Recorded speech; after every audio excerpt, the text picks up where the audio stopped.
Now, police have launched an investigation after the water supply at one of Britain's largest hospitals was contaminated with unacceptably high levels of chlorine. Channel 4 News has discovered that patients and staff at the flagship Queen Elizabeth Hospital in Birmingham had to be given bottled water after chlorine levels reached up to 16 times the acceptable limit. Police were brought in because of concerns that the contaminated water may have played a part in the deaths of 2 patients. It follows an investigation by this programme into the private companies now maintaining more than 100 hospitals in the NHS under the controversial private finance initiative.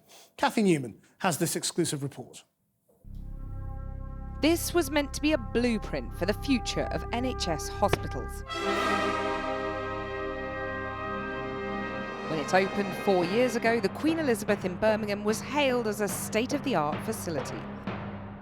The country's second largest hospital, it was replete with 30 operating theatres and constructed with 10,000 tonnes of steel and 35 miles of concrete foundations. Like more than 100 hospitals all over Britain, it was built under the private finance initiative. But this one was the flagship.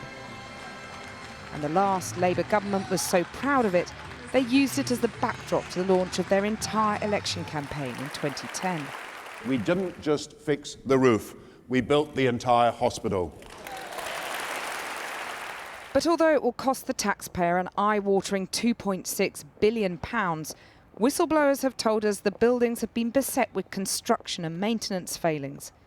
Within the last few weeks alone, the police were called in after 2 patients died. How some of the equipment is fitted makes it impossible to be maintained or repaired. It's very widespread and what we're seeing is just purely the tip of the iceberg. Channel 4 News has uncovered evidence of serious problems at the hospital site, from the water supply to the fire safety system. Problems critics say which are now emerging up and down the country for this simple reason. The companies which are paid billions to build and maintain hospitals, schools and colleges are trusted to monitor themselves and to report when things go wrong. But that doesn't always happen because it can result in a big financial penalty. The Queen Elizabeth Hospital is maintained by Balfour Beatty Workplace, which was sold to the French energy giant Cofely last year. Whistleblowers have told us they've had concerns for 5 years. But things really came to a head this summer when the water supply was contaminated with chlorine on 3 separate occasions. In one incident, it was 16 times higher than the limit recommended by the Drinking Water Inspectorate. The first incident was on August the 4th. Staff and patients in parts of the hospital were told not to drink tap water and were given bottled water instead. An internal investigation was launched. On the 7th of August, an email was sent to all hospital staff stating, "Estates have been testing chlorination equipment at the trust and have corrected the fault that caused higher than acceptable levels of chlorine to enter the drinking water. Water across all areas of the trust has been tested and it is safe to drink." But Channel 4 News has learned that during that period, 2 patients in critical care died. They'd been receiving dialysis treatment from machines which had used the contaminated water. In a statement, the hospital told us that because of the possibility of a connection with what it called the chlorine occurrence, the deaths were referred to the coroner's office. The police were also called in. But the very day the second patient died, higher levels of chlorine were again detected, this time in the radiotherapy department.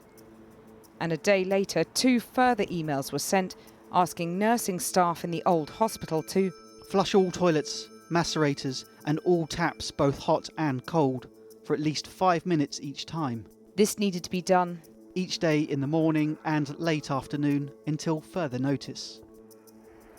West Midlands Police told us their investigation was ongoing, but we understand they haven't found any evidence connecting the deaths and the chlorine in the water. In its statement, the hospital said a review of all chlorine systems has been completed and the implementation of any necessary works is being carried out. We have enforced additional safety measures. They added no patients or staff were adversely affected during this period. Cofely also accepted there were problems. This is just the latest in a series of problems we've uncovered at the hospital during a 6-month investigation. We've discovered basic flaws in the design of the building, which have made it difficult to maintain life-saving equipment. And just inside, this is a fire damper. A video filmed by hospital maintenance staff demonstrates how it works, closing to stop the spread of fire. Less than a year before the hospital opened, a technical report raised concerns about dampers in buildings operated by the Mental Health Trust. It stated, "There is no suitable safety procedure available to enable Balfour Beatty staff to safely carry out maintenance." The report showed images of a damper sealed with tape, one propped open with a piece of metal preventing it working in a fire, and others built into the wall so they couldn't be accessed for testing. and as you can see on this one, there is an inspection hatch installed, but it's been installed 90 degrees out of line. So for us, this damper is actually inoperable. Just 2 months before the hospital opened in 2010, Balfour Beatty management were clearly worried. One emailed, "I don't need to tell anyone the implications of not being able to test them for what is now 2 years." In June, the month the building did open, another manager raised concerns the main hospital building was also affected. "I anticipate we will have the same issue on the main acute." Between March and June 2010, 418 fire dampers in the mental health sections of the hospitals were inspected. Only 218 passed.